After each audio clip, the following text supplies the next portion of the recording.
welcome to the Jump Off Point. I am Cobra Sly. And I am Johnny Spook. We have just watched the opening season of Cobra Kai. Well, technically, we watched it a few weeks ago. I didn't want to admit that. Thanks for ruining it. The whole illusion's gone. The continuation of the Karate Kid franchise universe. Spook, some quick thoughts before we go into looking at it with a little bit more detail. I ended up really enjoying it. It was a little bit shaky for the first couple of episodes while it found its feed. We laughed at it probably a little bit too much. That could have been the beer speaking? Probably very much was the beer speaking. I did fall asleep halfway, I think, through the third episode. Went back and re-watched... Amazing second episode onwards from the things that I'd forgotten. And found myself really enjoying it. Yeah, so I loved it, and as I said, let's talk about the shaky beginning. The biggest thing was the thing you mentioned on the night we started watching it. Johnny and Daniel have not interacted in, this city in the 34 years since the original movie. Yeah. They've never actually bumped into each other or anything like that, which is a little bit unbelievable. Yeah, I found it a little bit of a struggle. And they tried to sort of patchwork it where Johnny says something like, I've heard these ads a million times or whatever. Yeah, well, they also sort of alluded that he was living in the rich part of town, and Johnny the reversal of the original. Yeah, so naturally the twains were never to meet, but it was still a bit of a stretch. Yeah, it probably would have been better, as we said that night, if Johnny actually came from out of town. Yeah, came from out of town and found this is what had happened in his absence. Daniel had become this celebrity and had all this success. That probably would have worked a little bit better. Just to go back to the original movie, the continuity is a little bit off. In the original movie, Daniel does the crane kick. Johnny hits the ground. He doesn't actually stay on the ground, as this series implies. He sort of gets up to his, into a crawling position. Hands him the trophy. And hands him the trophy. And You're right, LaRusso. Yep, and that seems to actually be, a really good closure for Johnny's character in this one. They sort of... In this one, they suggested Johnny stayed down. I guess that was meant to be possibly metaphoric, that's what had happened to his life. But he still had this grudge with Daniel where it seemed that he probably had that closure at the end of the first movie. I guess with all Daniel's success, that might have reopened it, but that to me was a little bit askew. Johnny being a total technophobe. Yeah, it was he wouldn't be watching this review, so we're safe. Yeah, completely not knowing what the internet was, apps, mobile phone usage. He's pretty much hidden under a rock very effectively for the last 30 odd years. And he seemed to be on some sort of spectrum because... Even my parents are on the internet. So he seemed to be on some sort of spectrum because he just said whatever was on his mind. Which was refreshingly good. Yeah. They use that to sort of really shear through political correctness and all that, which is great. But there are times like he behaved like, I don't know, and I'm not meaning this disrespectfully, he might have had Asperger's or something, where he didn't read social cues and his responses were, hang on, you can't really say that. But he was entertaining for all of that. Probably our favourite character, Hawk. Oh, what a performance. This is interesting because I watched this again with the wench. And, sexist. I watched this again. You can't say that. I just did. And when I watched it again, it was really interesting to see the actor who plays Hawk. He's really struggling to play that geeky thing. You can see when you watch it again that he's actually sort of a little bit big and he must be a little bit of an alpha male, and he's just trying to sort of hide in himself. So when he actually becomes Hawk, that actually seemed more realistic as to who that actor probably is. But geez, you get a mohawk. That's it. It's amazing. It's an amazing leap. Yep. Go out and get a mohawk. Spook, right? Don't get a mohawk here. I'm growing one under my beanie. Out with mohawks. All of Cobra Kai gets trained up to be competitive at black belt level so they can fight in the All Valley Karate Tournament. Yeah, that was hard to swallow. And especially when you had that other group there that were clearly seasoned campaigners. Yeah. Look, who were doing flips over people, Jedi flips and shit over people. Yeah, really the passage of time in this is only, 4 or 5 weeks, and they've gone from nobodies to absolute accomplished black belts. That's a big stretch. I think it would have worked better if Johnny went to the tournament with all his Cobra Kai hopefuls, but he watched them just get whittled away until he was really only left with Miguel and possibly Hawk, because I think they were the two who, potentially... So Miguel had the most training, but Hawk sort of had a bit of natural ability and all that sort of shit. But still, Hawk should have got knocked out in quarterfinals or something. And Johnny should have been really pinning his hopes on Miguel getting through. I think that would have worked better. Aisha, I don't really believe she'd make to the semis, and that's going to sound really sexist, but I'm sorry. You know, My God, that's sexist. you're fighting people who've done this for years and years, and you know, you somehow made it to the semis. I mean, and again, we said that about Hawk. Hawk shouldn't have made it that far either. Miguel, you might have believed because he had intensive training, and same with Robbie. And I'm sorry, Ralph Macchio, love you in this role, but geez, you might need to do some karate practice.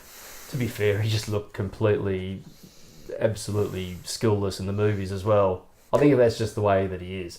I mean, there's obviously with some of those distant shots, they had actual martial artists performing some of those training montages, but when he did it, yeah, it never looked good. But it never looked good in the movies either. And you can that one, I'm happy to suspend a little bit of. Well, in the movies, it was good though, because I mean, Miyagi says in the original movie, it's not about teaching a quantity; it's about teaching a quality. So you can understand that Daniel has a handful of moves that he's going to try and pull off. Some of them are incredible. Yeah, you know, but he in this movie, he seemed to really struggle with something like the roundhouse he did to knock the tea out of the guy's hand. The coffee bung or whatever it's called. I mean, he hadn't done or something. Yeah, we don't have him here, so we were clueless. Yeah. He hadn't done karate for a while, he said that, so maybe that's part of it. I did read that after the original movie, because neither William Zabka, who plays Johnny, and Ralph Macchio knew karate. Neither did Pat Morita. No. They didn't know karate. But William Zabka enjoyed it so much, he actually got a black belt in one of the martial art disciplines. And when I watched the series again, it was like, geez, Daniel does a few standoffs, but he never actually fights. But Johnny has several fights. So, you know, you can see that they could rely on Johnny. But I think a lot of that stuff, you know, you can gloss over because it really was such an enjoyable ride. They're not really groundbreaking or anything like that in terms of destroying the enjoyment of the series. Yeah. So, I mean, talk about the good. I feel it captured the spirit of the original movie beautifully. Mm-hmm. It really felt to me like a continuation of these characters. Like, you know, I never projected that, you know, Daniel would become a car salesman or own a car dealership, and Johnny would, you know, really just be out on his luck. But the way they sold it, I was thinking, geez, I could really buy into that. You know, and I actually liked that Daniel was a bit of a smarmy prick. I was like, that's sort of cool. You know, especially in the absence of Mr. Miyagi. I thought there was great arcs. Johnny had this tortured, you know, failure. Yeah, they fleshed out his background. You know, apart from being the privileged rich kid. They really turned him on his ear. And the thing I really like is they fleshed out his background in a way I reckon if I watch the original movie again, it's actually going to appreciate who he is. Whereas, you know, a lot of times you get continuations or sequels and you think, shit, that just actually ruined the legacy of the original movie. I mean, a good example is the Matrix series. First movie is brilliant. And then they release the second and third one. I go, geez, that first one now, you've done some damage to it. This is actually appreciated, I reckon, the original movie. And I love the way toward the end of the first season, Johnny actually starts to realise, shit, what am I teaching these kids? Look at the lengths they're going to. I've turned into Kreese. I've become what I've actually hated, which is a really good sort of lesson. Daniel's arc is more about just getting back to the centre of, you know, his life, rediscovering karate. He becomes a mentor. I actually found it really interesting, the son they gave him. It was just sort of like a little privileged little brat. I thought that was really funny. You know, his daughter was closer to who Daniel was, but I'm really interested to see what they actually do with his... There's a lot of scope there. Yeah. Miguel, fantastic. You know, started as a geek. I loved that he was learning some karate. He took on Kyla and Kyla's friends, the Knights of Ren, and he got his ass handed to him. Mm-hmm. I was like, oh, that was cool. And then he took him on later, but he beat him. But I wasn't expecting that. But also, you know, another guy who gets corrupted by his own ability, by his power. And I thought that was a really good journey. With great power. Yep. Comes great responsibility. Similarly, Robbie, you know, he actually goes into this just using Daniel for a con to hurt, you know, his own father, Johnny. And in the end, he's actually swayed by Daniel's kindness. And I thought, this is what I love about fucking television and movies, seeing characters get somewhere and they get it by actually earning it. It's not just given to them. Here's a lightsaber I found in the chest in the basement. Where'd that come from? That's a question for another time. It's not like that. It's actually characters earn what happens to them, you know, and for every success and failure, you actually enjoy it because they've earned it. You know, and for every failure, you want to get back up and triumph. That's fucking great storytelling. So kudos to the guys who wrote this. Samantha, Daniel's daughter, she starts as one of the popular chicks. But she was a nerdy one that moved into the preppy group. Which is really only popular because of material wealth and all that sort of stuff. And then she rediscovers that, you know, Jesus, not so great being a snob. And Aisha, I sort of liked her role too because she started meek and she became a really sort of bitchy toward the end. Like when she lost, she goes, stick it arsehole or whatever it was she said. And she's got a mean wedgie on her. Yeah. Well, I think someone else found that. So a lot of the characters had really good layers. You know, it wasn't just one-dimensional Star Wars type, characters. Star Wars new franchise type characters. I thought they incorporated the original movies, all the canon from the original movies, into the series fantastic. Going from Miyagi's grave to some of the flashback lessons to just the referencing. One of my fucking favourite scenes, probably my favourite scenes throughout the series are the Johnny and Daniel ones when they go for the test drive. Yeah, that was good. And they're playing the REA Speedway and they're both doing this, they're singing along. That was good. I mean, they actually started to realise that they may like each other, which was something that you didn't expect was going to happen. You always, the trailers and everything was setting up to be that they're going to be obviously at loggerheads throughout all this. And that was thrown in as a nice curveball. I think it worked really well. And just when they're at the bar, they started chatting and then they talk about Ali, who was played by Elizabeth Shue in the first movie. He was the love interest in the love triangle.